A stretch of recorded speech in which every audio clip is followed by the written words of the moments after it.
A good question is, how many sources do you submit to? It used to be, up until a couple of years ago, a lot of brokers, especially brokers that specialize in certain types of businesses and asset classes, would submit just to maybe one or two lenders that they had done a lot of transactions with. Today you really can't do that. And normally when we put together our write-up, which is in another video in the way that we do our submission, so I would suggest that you view that video also.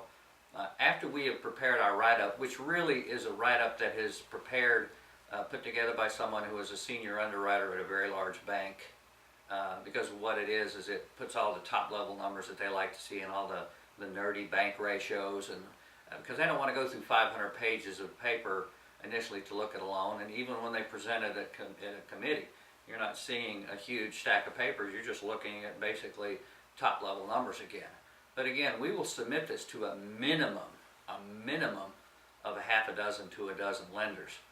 Now, lenders don't like knowing that the deal that they're looking at has been submitted elsewhere. But in reality, we're representing you and not the bank. And at the end of the day, it's about getting you a loan.